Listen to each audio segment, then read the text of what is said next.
Mirë se erdhën në podcastin Zëri i Zanatit me mua Flogertën, your favorite writing witch. Si gjithmonë jemi këtu për të intervistuar profesionistë të lirë, për të kuptuar jo vetëm se çfarë bëjnë, por edhe si e kanë ndërtuar mënyrën e tyre të punës. Ndryshe nga herët e tjera, do futem direkt në temë sepse kemi një të ftuar të vërtet veçantë, e cila ka bërë një diçka të cilën unë e kam shumë me dashamirësi të madhe dhe e dua shumë ato që ajo që po bën.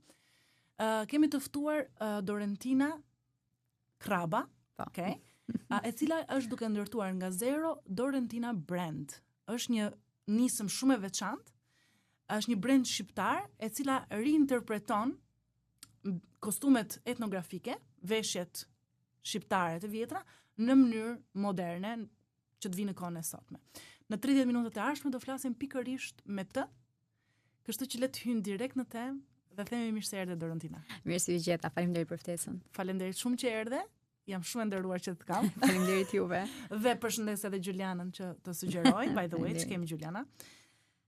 Dorentina është themeluese e një brendi të veçantë, kostumet etnografike, qepja, stilimi, dizenjimi dhe merr fragmente autentike nga veshje tradicionale dhe i kthen ato në veshje moderne. Çdo të për ty ka histori, ka simbol, ka mitologji që është një nga fushat që unë adhuroj, dhe mbi të gjitha ti di të transmetosh këto në modernizëm, në veshje moderne, duke ruajtur ato elementet kulturore që na bëjnë ne si shqiptar. Si lindi ideja, Dorentina? Faktikisht nuk është që ka qenë një projekt tipik biznesi, por nisi pikërisht nga dëshira për t'i pasur këtë element në përditshmëri vetë nga dëshira ime personale. Dhe momentin që ti njihesh me atë historinë, etnografin, simbolikën që ne kemi, mendon, e gjithë kjo histori nuk duhet të qëndrojë vetëm në muze, përse mos e sjellim në përditshmërinë tonë, duke e bashkangjitur në veshjet tona të përditshme, por jo vetëm, të jemi në çfarëdo lloj rasti që ne mund të kemi për të prezantuar veten apo diçka tonën. Pse jo mos jetë edhe nëpërmjet simbolikës apo nëpërmjet historisë apo elementeve tonë kulturor. Kur e kuptove ti që ky nuk ishte thjesht një projekt dhe një dëshirë, si të thuash, dhe pastaj u kthye në një identitet tëndin? Cili ishte ai momenti që, kjo që kam realisht unë, këtë dash kam unë vërtet? Faktikisht kjo ndodh në momentin që ti lexon, momentin që unë vendosa për ta bërë, për ta marrë si sipërmarrje këtë gjë, për ta krijuar gjithë këtë ide që kisha në kokë, gjithë këtë dëshirë dhe për të pasur këtë element në jetën e përditshme. Fillova të lexoj historinë, etnografin, elementet, simbolikën, edhe trojet tona që kur janë përdorur, kur janë përdorur si veshje në atë moment nuk është më thjesht një projekt. Atëherë ti realisht e kupton që është diçka që je ti. Domethënë ti po shpreh veten nëpërmjet këtyre elementeve. Ti me origjinë nga je? Ne jemi nga Petrele me origjinë. Jam midis Elbasanit dhe Petrelës. Dhe ndoshta sepse Elbasani ka gjëra shumë të bukura, ka edhe pjesën e festës së verës që është verës, po. Me qira fjala për ata që janë realisht shqiptare dinë se festa e verës është tipike vetëm e jona, edhe është një nga festat më autentike shqiptare që përcjell pagane, që përcjell paganizmin e shqiptar dhe për kultin e zjarrit. Kështu që ndoshta gjithmonë nga Elbasani dalin njerëz interesant me atë konceptin asaj, sepse ju e keni ruajtur një farë paganizmi. Është shumë e vërtet. Ne kemi disa festa që janë komplet pagane dhe në shtëpinë tonë janë festuar gjithmonë, më shumë se ndoshta çdo festë tjetër. Dhe unë jam rritur edhe nga gjyshet e mia që gjithmonë në këto data të shënuara kemi pasur një lloj riti spiritual për të qenë sa më pranë natyrës, sa më pranë kanë humbur këtë thua? Mendoj se po. Po patjetër që po. Unë e shoh dhe vet, për shkak se më kujtohen edhe nga ritet e vjetra në fillim më dukeshin sikur pak si të vjetra kur thoshte mami ose po pastaj kur jam kthyer mbas dhe kur kam filluar të shkruaj pak për to, kam thënë pas kemi gjëra shumë të bukura dhe nuk kanë qenë pa qëllim. Pikërisht. Kanë pasur rëndësinë e tyre. Tani ne para se të kalojmë te pyetjet e tjera, do bëj dy falënderime shumë të shpejta. Së pari One Albania, faleminderit One që gjithmonë ma jep një vendin pa kursim. Dhe ndodhemi pikërisht tek piramida, tek One Connect Hubi, si dhe falenderoj sot Meriada Xhafaj, faleminderit Meriada për sot që na ndihmon me regjizurën. Më shpëtoi. Thank you. Dhe ndërkohë, kalojmë direkt tek ty sërish. çfarë do të thotë të rikonceptosh eksaktësisht etnografinë e vjetër dhe ta sillesh tek veshjet? Si e sjell? Çfarë ndodh në proces? Është një proces tepër do thoya i vështirë, sepse së pari duhet kesh respekt edhe duhet dish në historinë vërtet të gjithë elementeve që ti dëshiron të përdorësh për t'i risjell apo për t'ja përqafuar veshjeve që ti ke. Pra, do të thotë i gjithë procesi është një proces analizimi që tek simbolika, që tek elementet që ti zgjedh për të përdorur, që tek ngjyrat, dhe mënyrën si duhet ta lidhësh, që ta sillesh në mënyrë sa më të mirë edhe që t'i japësh edhe të denj, që mos i humbësh, humbasim shumë te pjesa e modës, mos humbasim te pjesa për të bërë një gjë sa më të çuditshme për të pranuar nga masa. Pra t'i japësh atij simboli apo atij elementi vlerën që ka dhe ta prezantosh sa më mirë. Pra, ideja është kjo që, domethënë, mund kujtoj se dikur njerëzit visheshin edhe me kostume. Domethënë në vinin e jetën e përditshme jetonin me ato. Po, është vërtet. Dhe tani ndërkohë është kthyer në një, dukemi sikur të gjithë kemi të njëjtin identitet, me veshjet që veshim dhe bëjmë me të tjerë. Dhe tani ti vjen dhe thuaj, s'kemi pse të kemi të njëjtin identitet? Të gjithë çdo qytet ka patur kulturën e vet, stilin e vet të veshurit, Tirana tjetër, Mirdita tjetër, Elbasani tjetër, e kështu me radhë. Dhe me qëra fjala se tani me që po flasim tek veshjet e identitet, ti ke veshur një veshje tënde, se ke dizajnuar vet. Po. Dhe ke sjell fiks fijet stilin. Po, stilin, faktikisht këto të gjitha fijet apo të gjitha ornamentet që mban veshja sot janë marrë duke u përshtatur pak edhe me pjesën e qëndisjes që më përpara është bërë në çdo lloj kostumi, por mund ta gjejmë edhe te kostumet e tropojës, momentin e thethakëve. Unë thjesht i kam bërë më të gjatë. I kam sjell në mënyrë pak më moderne, më praktike dhe më përqafuese ndaj ditës së sotme. Po, e kuptoj. Por ama aty është thelbi i bukur. Domethënë edhe kjo qepje më duket sikur është e bërë me dorë. Po, është e bërë me dorë, çdo gjë është e bërë me dorë. Duket ajo. Po patjetër, po. Është shmangur, kështu është vërtet për t'u admiruar. Mu pëlqen shumë e veshura, sikur dhe thash, nuk e quaj thjesht si një gjë frivolous ose gjë feminile. E veshura është dashuri, është art më vete. Edhe më shoq copat që veshjet që i blen bashkë kur dalim që blejmë ndonjë gjë, e blejmë të veçantë që përshtatet me ne dhe që të na zgjasin në kohë, se e dashurojmë ata që e blejmë, edhe nuk duam që ta shpërdorim. Të humbim. Eksakt. Dhe ka sa veshje që unë kam që nga gjimnazi, akoma vazhdoj mbaj. Edhe pse mund të jetë lodhur pak copa, nëse ka një arë, nëse ka një gjë, nuk e shpërdoroj sepse mban shumë gjëra të bukura. Është vërtet, mban kujtimet mirë para. Eksakt. Është memoria që momentin që ti sheh për shembull një copë që ti ke bler ose një këmish që ti e ke prej sa vitesh tani, gati 20 vitesh, ti nuk e sheh më thjesht si këmish. Ajo ka histori aty brenda, sepse ti ke veshur në një ditë që mund të ketë qenë tepër veçantë. Edhe një gjë që këtë unë e kam pasur të paktën te brendi im, momentin që unë e kam krijuar, kam pasur pikërisht kostumet e mamit që i ka akoma në dollar për 50 vitesh në mendje dhe doja pikërisht copat aq të mira që ti të mos e veshësh për 1 apo 5 vite dhe të mos jetë ngjyra e duhur, të mos jetë materiali i duhur apo forcia e duhur për që një material të rojë në kohë. Por kam blerë pikërisht ato materiale që mund të jenë bërë edhe kostumet e mamave tona në vitet e më përpara. Që është shumë e vështirë të merren, është shumë e vështirë të gjenden, për punimi. Unë kujtohet vjera ime që e kam dhe në shtëpi. Ajo ka një xhublet të vjetër të Mirditës. Edhe e ka bërë, e ka qepur me dorë kur ka qenë 16 vjeçe, 17 vjeçe që u martua. Sa ashtu ka qenë ajo periudha atëherë, ajo është nga zona e Lezhës, po u martuan në Mirdit. Dhe e ka në xhubletën, e ka akoma. Jam shumë kreshtare ta shoh. O zot, unë kam marrë copë, pambuku të bardh, e kam bështjell, e kam varur, e kam rregulluar, edhe i kam thënë këtë mundësisht do ta fusim në një ta mbajmë në një kornizë me qelç që ta mbajmë dhe ta ruajmë sepse është qepja kaq e bukur, kaq e veçantë. Shumë e vërtetë. Saqë kur vajza ime të arrin një farë moshë të caktuar, ta marrë ta veshë atë është o zoti ma thash prerja yll. Domethënë nuk e di copa gjithçka. Është shumë e vërtetë. Unë të paktën vitet e fundit dhe muajt e fundit kam qenë gjithmonë në kërkim thesaresh e quaj unë, sepse janë pikërisht kërkime thesaresh, pikërisht për gjetur elementet, simbolet dhe që janë përdorur në xhubleta, në kostume tradicionale dhe në gjitha këto.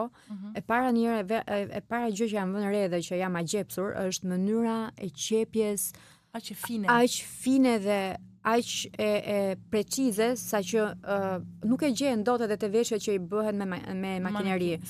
Dhe mënyrën dhe ngjyrat që janë zgjedhur për ta përfaqësuar atë veshje apo të gjitha ato është kaq fantastike dhe realisht kur ti blen një veshje, unë kur i kam bler ato jelek që unë kam marrë që janë shumë të rrallë të gjendur të tashmë, se në Shqipëri shumë pak gjëra kanë mbetur. Dhe mënyrën kur e shikoj se si e kanë bërë një lidhje, mënyrën se si e kanë bërë një qepje është kaq fantastike dhe gjithmonë e them me veten ne kemi ardhur mbrapa dhe nuk po shkojmë para, sepse po lëm shumë për të bërë sa më tepër modern, industrial, një stil industrial, kemi harruar ngjyrat, gjërat janë jetë. Simbolet që mund t'i shikosh në të pjesa të veshjet xhubletës apo në veshjet e tjera, kanë pasur simbole realisht historike, sepse kanë treguar, kanë pasur një mesazh. Eksakt. Kanë pasur një mesazh, pra dikush që vishte nuk është që vesh thjesht një veshje, por vishte një energji, një besim që ai e kishte. Për shembull, siç the që gjyshja jote ka qepur vet, edhe në ato kohë, xhubleta, vjera ndjes. Edhe në ato kohë, para 200 vitesh apo 300 vitesh, dhe para 100 vitesh, tani nuk i bën më njëri, po të paktën deri para 100 vitesh apo në rastin tënd që ka 75 vjeç, po. Le të themi 50 vitet e fundit, momentin që këto qepnin veshjet e pajës, se kështu quheshin atëherë, i zinin vetë simbolet që donin t'i vendosin veshjes. Dhe kjo është fantastike sepse kjo nuk tregon thjesht një veshje, po tregon edhe karakterin e dikujt. Çfarë pëlqen, kush është, çfarë beson. Është fantastike. Është gjithë procesi është fantastik. Pra ti kur blen, unë kur i blej këto veshje nuk blej thjesht një veshje që është patjetër tregon historinë dhe tregon çdo gjë. Po ka dhe njeriu brenda. Ke njeriu brenda. Okej, historinë e tij. Është gjithë procesi është fantastik. Unë prandaj kur theti që do të vi dhe jam për këtë, unë thash o zot ç'a mrekullie kur po më vjen mua, sa faleminderit shumë për këtë. Jo, dhe unë jam e fat kur ka njerëz që e duan këtë gjë pa ai sa unë. Dikush e bën, dikush jo, po ka njerëz që duan dhe unë ndjej mirë. Që nuk e me vetmja. Ta bëj, por e adhuroj si proces dhe mundohem që t'ja transmetoj dhe vajzës dhe më kujtu ajo pjesa që theti për mamin që mami të kishte bërë një veshje të qepje që edhe sa kësaj dite ti se replikon dot dhe ishte qepja me luledele dhe japone. Dhe që ta dish ti luledelja është simboli par feminil që ne i bëjmë kultit të hyjnores të femrës. Të femrës, po. Për shkak se luledelja është e pjellorisë, e vajzërisë, e pubertetit, pikërisht. Momenti kur ne bënim kurora me luledele, ne i bëshim kult hyjit. Dhe kur më theti me luledele, them okay, paska ekzistuar që atëherë, akoma na është transmetuar në mënyrë indirekte, subkonsciente gjithë kjo gjë e bukur. Është e vërtet, madje edhe pse nuk e kanë si informacion këtë, ato vazhdojnë e bëjnë sepse thjesht është trashëguar, në kohë, është dhe vjen natyrshëm. Unë kur dal dhe me vajzën e shoh që mami do mbledhim lule dhe unë them do të bëj kuror, po është shumë pozitive. Ka humbur në disa zona kjo. Por në ca zona akoma ruhet fatmirësisht dhe ka njerëz si ty që përkushtohen për këtë pjesë. Tani, më trego pak kur e nise këtë projekt dhe këtë brand, sa kohë ka marrë eksaktësisht? Në konceptim? Në konceptim ka 10 vite. Okej, por në zbatim të brandit? Në zbatim të brandit ka një vit e pak. Dhe ke gjendur tërheqje njerëzish që janë kurioz? Kanë shumë që e përqafojnë si gjë të re, si brand, por ka edhe nga ata që prap e shikoj që kanë problem të veshin simbole apo të veshin histori gjatë jetës përditshme, se sido që mund të jetë e sjell ajo. Se vjen kjo, u duket sikur old fashion? Old fashion dhe u duket nuk janë trendi, sepse sot gjëja më e bukur që dikush ka është jetë trendi, të jetë pjesë një shoqërie që është aktualisht in. Sepse akoma s'kan ndërtuar personalitetin e tyre. Pikërisht, dhe shumica me thënë të drejtën unë nuk dua të jap një mendim bruto, por që mendoj që njerëzit akoma janë të pazgjuar në vetveten e tyre. Ashtu është, nuk kanë personalitet. Nuk ka asnjë gjë të keq që mos e pëlqesh, absolutisht, por kur e pëlqen dhe nuk e vesh, ky është problem pastaj. Është problem, eksakt. Në fakt, dua ta dal te kjo pjesë. Unë gjithmonë kam tentuar që për shembull gjej gjëra dhe veshje të veçanta dhe i marr gjithmonë ose të dorës së dytë ose të përdorura. kam një veshje që e kam gjetur, që kur e kam gjetur, domethënë kam çmend pak. Ajo ishte një qepje shumë e vjetër norvegjeze dhe kishte një copë linoje kaq të rëndë dimrore dhe kishte një jelek leshi me pulla guri. Qepja ishte përdorë dhe që kur unë e kam gjetur dhe kam futur online, që e kam parë si veshje, ajo kishte vlerën 670 euro. Dhe ishte një qepje tradit e shumë e vjetër norvegjeze dhe këta që e shisnin norvegjezët kishin investuar për ta modernizuar atë që po thua ti, një stil të vjetër. Dhe ajo mua më rrin akoma dhe sot e kësaj dite, kam një 5 vjet që e kam marrë, më rri akullore, do më fiks në trup. Sikur ta kisha edhe të qepja vet, nuk e do e bëja aq mirë. Dhe unë them si ka mundësi të edhe kur e kam gjetur, domethënë me një çmim kaq të ulët, kaq pak, kaq lirë dhe unë është copa linos, aq e trash, aq e mirë që ndron. Nuk e o zot më mrekulli, rrobat janë prandaj më vete realisht. Është futen gjithë unë për shembull se unë nuk i qef vet, po kur flas me personin që më ka qejf për gjitha këto i them shiko, vetëm kur ti ndjen nga afër gjithë procesin ti e kupton që ka shumë punë aty. Domethënë do të jesh shumë gjëra për ta sjellë një veshje pikërisht në atë prizmin që ti do apo në atë saktësinë që ti do. A ke një luftë personale ose indirekte me fast fashion? Me thënë drejtën, jo, nuk është që kam një luftë personale, nuk kam një luftë fare madje, sepse mendoj që edhe ai duhet të ekzistojë, por që unë personalisht nuk zgjedh fast fashion në veshjet e mia. Asnjëherë nuk e kam zgjedhur, sepse edhe unë, sikur se the edhe ti, gjithmonë i kam zgjedhur veshjet që kam mbajtur, edhe që kam veshur. Nuk sepse veshja, pavarësisht që ne themi se veshja nuk ka rëndësi, po veshja në një farë mënyre ti shpreh veten nëpërmjet veshjes. Ti ndjehesh mirë me një veshje që vesh, dhe unë nuk mund vesh dot një veshje që nuk e vlerësoj edhe nuk më jep emocion dhe më jep bëshllëk. Ka raste kjo pjesa e veshjes duhet të transmetohet dhe sidomos kur vjen me kulturën, sikur po e bën ti, është akoma dhe më e veçantë, se për shembull unë e gjeta norvegjeze, po ku ta gjej unë një shqiptar po. Që s'e di çfarë do jepja. Se di çfarë do jepja. Domethënë që tjetër ajo copa e rënd, ato të veshjet të punuar, ose shajaku. Eksakt. Domethënë ose kur janë bërë ato fustanella të dikurshme me sampal. Unë kam bërë fustanet, domethënë nuk isha midis dy mend, të vish atë fustanin, atë fundin që është marrë nga fustanella e burrave, po unë e kam deri në fund këmbëve dhe e kam përshtatur për ta veshur në përditshmëri, dhe rëndësia që domethënë rëndesa që ka gjithë fustani, domethënë e gjithë kjo, jo, po dukesh dhe ti vërtet sikur ke vesh, realisht ke veshur diçka, domethënë, dhe ndjehesh mirë dhe thua, unë po mbaj diçka. Domethënë unë po e vesh, po eci me atë. Pesha të transmeton një lloj energjie, një lloj, po patjetër, sigurisht, edhe mënyra se ndjehesh goxha mirë. Është mrekulli. Ja, se fillojmë të bëj kështu pa, nuk na del dot nga shpirti se ja adhuroj këtë gjë të bukura. Pastaj gjithçka që ti po sjell me shumë autenticitet. Po mundohem, po. Cila është vija e kuqe që ti nuk e kalon kurrë për trashëgimin kulturore? Tek veshjet, një diçka që është limit, që ti e di se po e shkele, sikur do e humbasi gjithë vlerën tek veshja moderne. Unë e thash pak më para, momentin, sepse realisht kjo nisma që unë kam marrë, realisht ka shumë rrezikshmëri brenda. Për njerëzit që merren me histori dhe për njerëzit që e dinë realisht vlerën e kulturës dhe gjithë etnografisë, simboleve, mitologjisë dhe çfarë do gjëje që ne kemi dhe që na tregon kush jemi neve, e din shumë mirë çdo të thotë sa rrezikshme është që ti të marrësh një element të tillë për t'ia përqafuar apo për t'ia bashkangjitur një veshje, kur ti nuk e din historinë e atij elementi. Unë kjo për mua është vija e kuqe. E thash se ka pak edhe më parë, për mua mos respekt edhe nuk është fare dinjitoze që ti të marrësh një element edhe të mos dish se çfarë historie ka elementi, kujt treve i përket, kush familje e kanë pas veshur. Dhe në çfarë rastesh e kanë veshur, sepse atëherë ka pasur edhe veshje që qepnin edhe për ditën e vdekjes, edhe për ditën e vajt.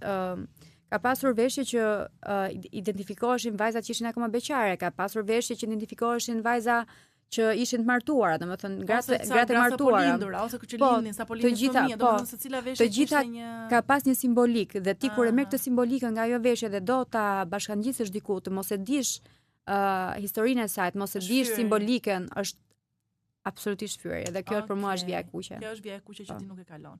A ke klient, ke krijuar klient apo je ende në fazën e ndërtimit të brandit? Jemi akoma në fazën e krijimit të brandit. Klient kam, me thënë të drejtën, kam pasur Count me edhe mua, faleminderit. Jam shumë e lumtur që ka vërtet shiko, kur thon klient, unë jam shumë e gëzuar që të kem klient, por nuk i shikoj thjesht si klient, unë i shikoj si njerëz të ngjashëm.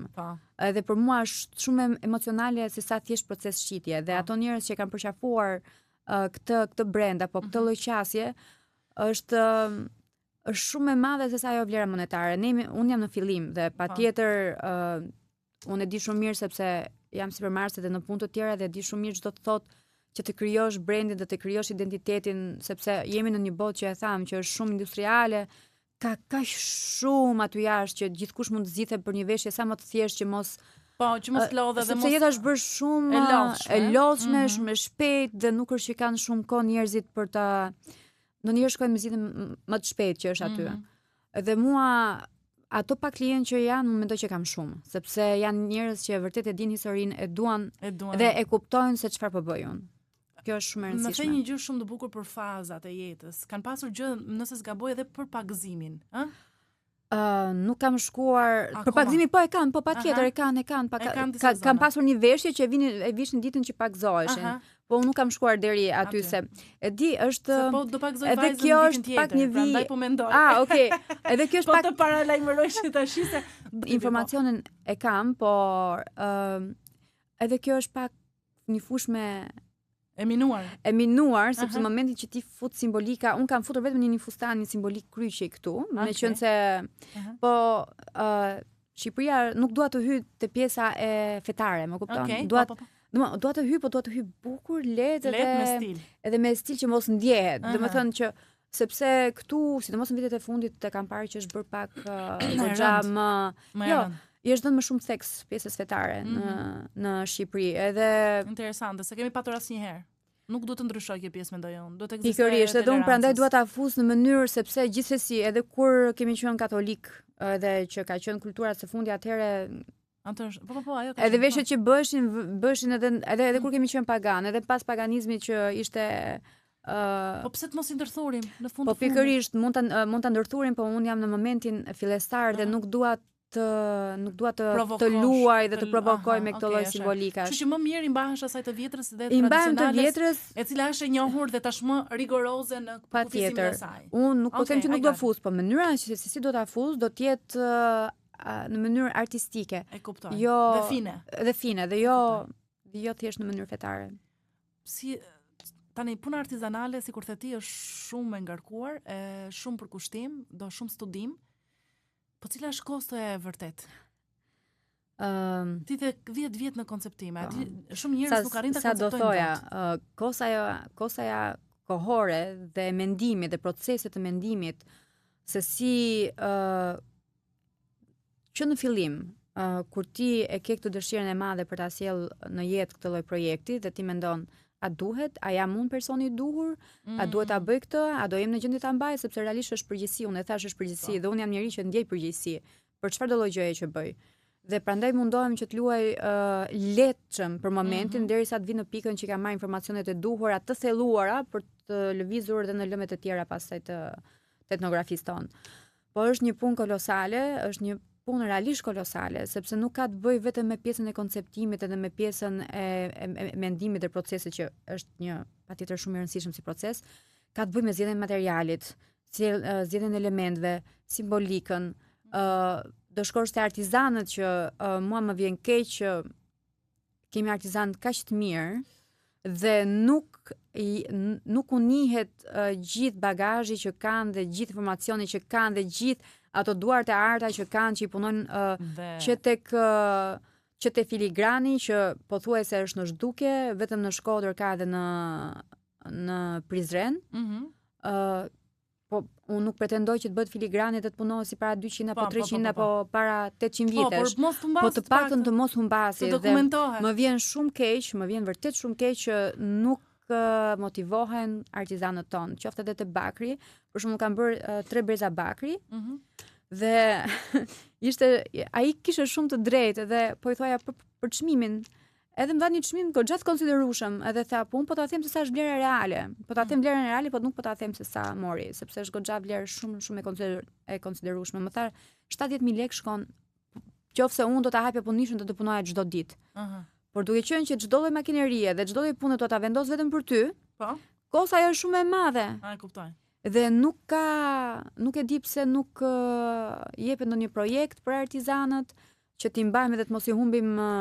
Atëherë un kur erdhe ti, domethënë kur më the që okay, se të drejtoj Gjuliana tek un gëzova shumë, sepse gjithë ideja e Zërit Zanatit është të flasim për artizanët, për zanatet vjetra, zanatet të reja, profesionistë të lirë, modern, domethënë dhe un t'u jap tamam zëri I zanatit, t'u jap përmes podcastit.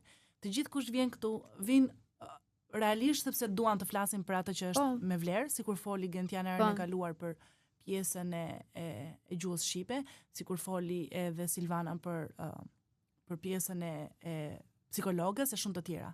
Dhe dua që të flasin realisht për këto që po mbasen, sepse me shpresën se ky brendi im që un kam krijuar aty në LinkedIn, pavarësisht se shumë njerëz e shohin tek pjesa e provokimit dhe shumë gjëra tjera dhe nuk ka rëndësi, mua më duhet ajo vëmendje, sepse përmes asaj vëmendje un po transmetoj gjëra që duhet të marrin, duhet të adresohen, duhet të marrin vëmendje, duhen të marrin suport. Sikur the dhe ti, kemi artizan të shkëlqyer, kemi këpucar të mirë, kemi stilist, nëse mund të quaj ty tek ajo pjesë, dizajner të mirë, kemi kuzhinier të mirë, kemi kaq shumë vlerë dhe ne shqiptarët është I njëjti mesazh që unë e transmetoj kudo. E duam shumë punën. Dhe bëjmë me dashuri jashtëzakonshme. Imagjino ne po të kompensoheshim drejt për atë punë me vlerë, cilën ne lidhim identitetin tonë shpirtëror. Po patjetër. Çfarë do të ndodhte? Që është pasuria më e madhe me do bësh mrekullia. Dhe prandaj jam shumë e gëzuar edhe një herë që erdhe. Faleminderit shumë. Tani për ata që po të dëgjojnë ty. Për ata që duan te kultura, të cilët u duket e rrallë dhe veçantë, e çuditshme etj. Ose e pamundur për t'u arritur. Duan të bëjnë një brand me identitet kulturor si ty. Çfarë këshille do jepje për ta? Të rinë mendimit origjinal që kanë dhe të dinë t'i përdorin mirë elementet. Kjo është për mua, kjo është shumë e rëndësishme. Nuk është thjesht çështja që ti të bësh një dëshirën tënde, një pasionin tënde dhe ta vësh në jetë. Është shumë e rëndësishme që ti ta trajtosh, ta respektosh dhe ta duash gjën që ti sjell, sidomos qofse është e lidhur me trashëgimin. Qofse është e lidhur me kulturën tonë. Duhet të jenë shumë të kujdesshëm dhe mendoj që një elementi nuk duhet t'ia humbi vlerën, thjesht për të bërë skandaloz, për të marrë vëmendje apo në këtë lloj gjëja e kam. Nuk duhet ta trajtoj me dinjitet. Unë e thash edhe më përpara, për mua kjo është këshilla që e jap. Edhe të qëndrojnë vetvetja. Nëse nuk do të ishte Dorentina Brand, çfarë do bëje tjetër? Se të kam marrë 10 vjet.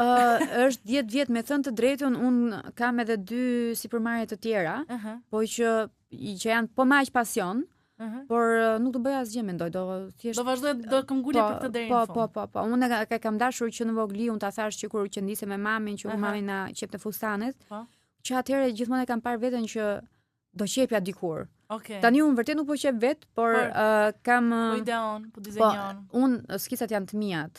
Çdo gjë e skicuar që te materiali, absolutisht çdo gjë është ime përveç qepjes. Kështu që unë vetëm imagjinoj gjë të studim që kërkon ajo mbas, edhe sa bukur, edhe sa mirë që të ka dikush që do. Është shumë bukur, po është edhe shumë përgjegjësi. Ku mund të gjejnë njerëzit ty online? Online te Dorentina Brand, ndërsa fizikisht te shallvaret mbi Mullirin. Tek Dorentina Brand në Instagram. Në Instagram, po. Dhe Facebook? Jo, nuk kemi në Facebook, kemi vetëm Instagram për momentin. Unë do mundohem të ta ndaj profilin tënd në LinkedIn. Shpresoj shumë të ta vizitojnë. Për shkak se edhe YouTube akoma nuk ma ka mundsuar atë derisa të arrijë një farë views edhe ca kanjaca.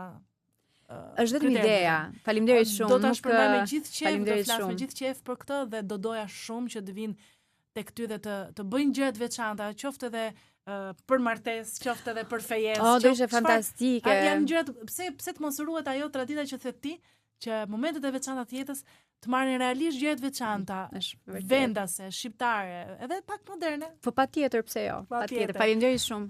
Falenderoj që erdhe, falenderoj dhe ty për regjin, ndërkohë që ne do përshëndetemi. Unë si gjithmonë ndahem me shumë energji të mirë nga intervistat. Jam shumë e gëzuar dhe që vazhdoj të gjej njerëz kaq fantastik. Ju përshëndes dhe shive në episodin e radhës, sepse do kemi prap një tjetër person interesant. Mirupafshim. Dhe prandaj